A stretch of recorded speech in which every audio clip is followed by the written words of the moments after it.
Hey everybody, welcome to the Pitchability Show, episode 4. This is the show where we teach you to develop from the ground up.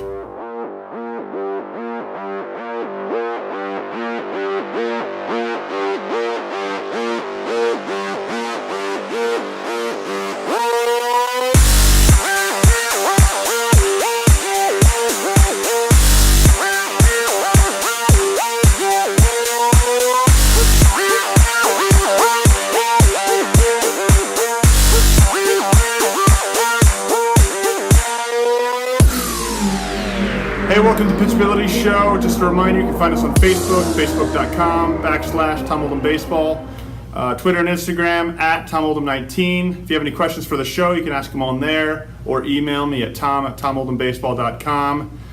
Tonight we have 2 questions. Before we get into the questions, I had some people ask me about the November training groups. We do have some spots available if you want to get in. That really does guarantee you a spot for the rest of the off season if you continue to do so.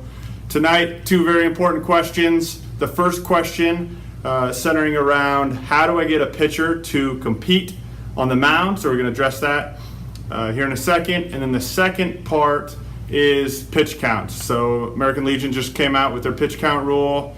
What are my thoughts and what do I think that we need to do as a baseball community to adjust to the new rule? So we'll get into that.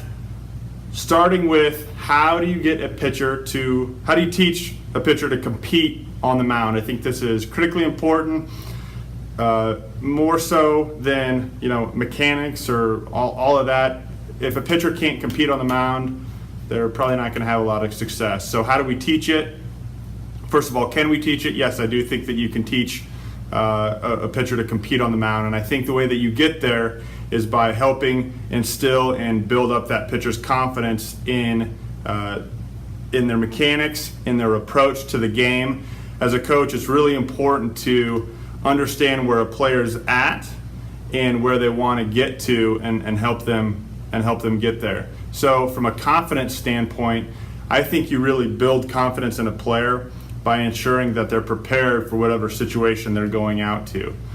What I've seen a lot is that players don't have a lot of confidence just because they merely didn't know what they needed to do to prepare, or they didn't know the adjustment that they needed to make. So I think helping pitchers prepare and get ready for whatever situation is going to be thrown at them really helps to build up their confidence. And to me, if you're a confident pitcher, you're going to be willing to really get after it on the mound and compete. So that's where I would start, is trying to build up. Baseball is such a game of failure that you really have to build up the pitcher's confidence to get them to compete on the mound. I think that's the first place you start. So, and I did want to show you guys real quick, had an interview with Pat Venditte, and here are his thoughts. And for me, it's dealing with failure. In our game, failure is such a big part of it, especially as pitchers.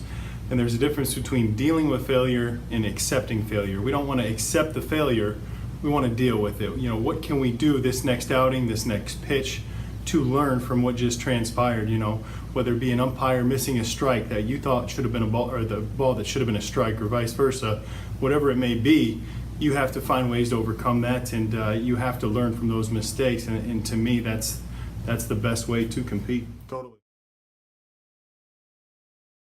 So, brief summary of the new rule. So if you're a senior, age 19 or younger, you have a max of 120 pitches in a single day. If you're a junior, age 17 or younger, max of 105 pitches, single day.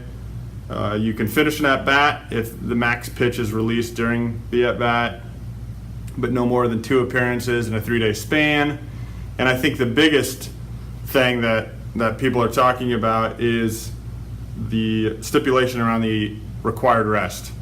So if you throw 1 to 45 pitches, that equals 1 day of required rest. 46 to 60 pitches is 2 days of required rest. 61 to 75, 3 days of required rest. And then 76 pitches or more is 4 days of required rest. Similar pitch count rule being proposed at the high school level by NSAA. I'm hoping that we can talk to them and have a good conversation around how to adjust some of these some of these required rest days and tweak it a little bit to put a little bit more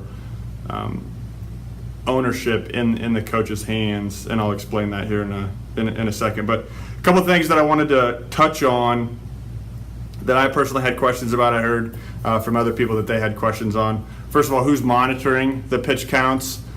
I would suggest that it needs to be a third party, an unbiased third party, just like umpires. Well, you hope that umpires are unbiased, but at least a third party.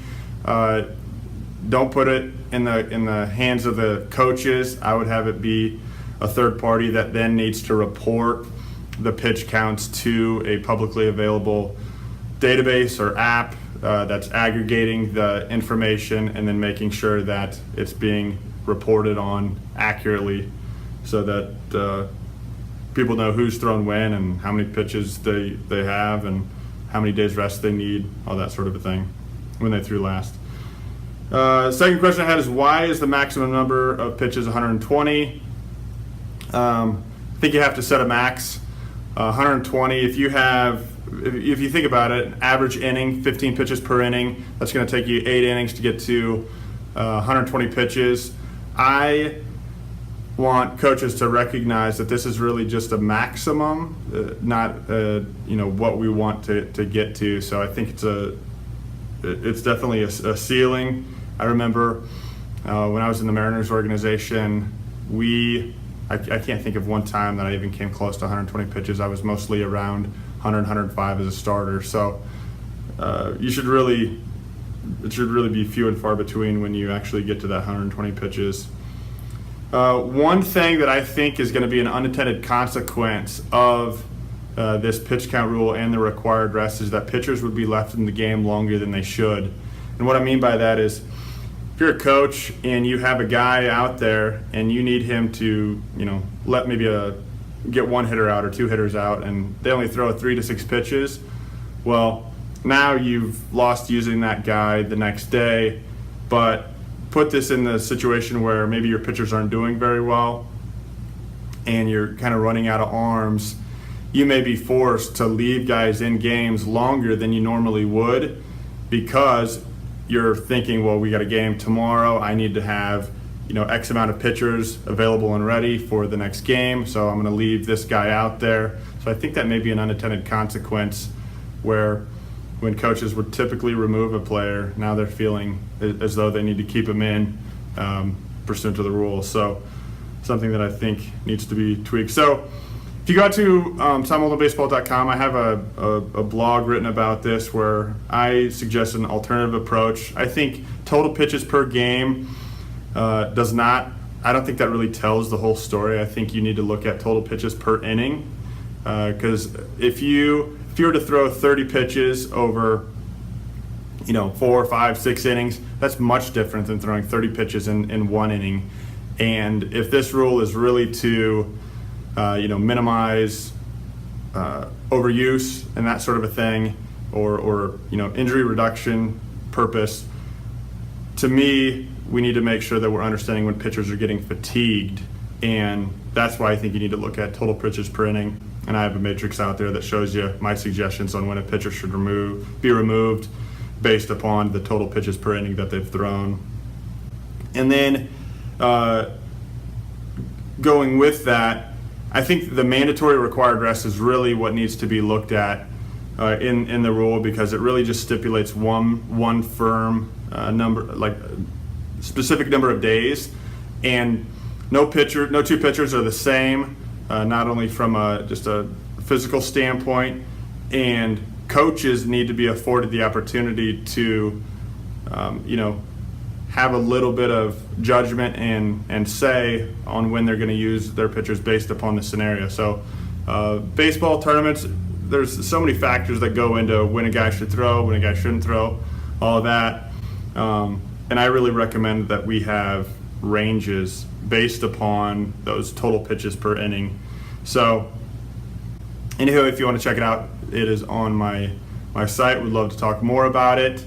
Hopefully we can make some adjustments as we look to finalize the one for the spring. So that is my thought on pitch counts. I think it's going to be dramatic change for high school and Legion baseball come next year in 2017. May end up changing the way pitchers think about development and training altogether. But anywho, if you want to ask me any more about it, shoot me an email, tom@tomoldhambaseball.com, or visit me on Facebook or whatever. So I will see you on the next episode.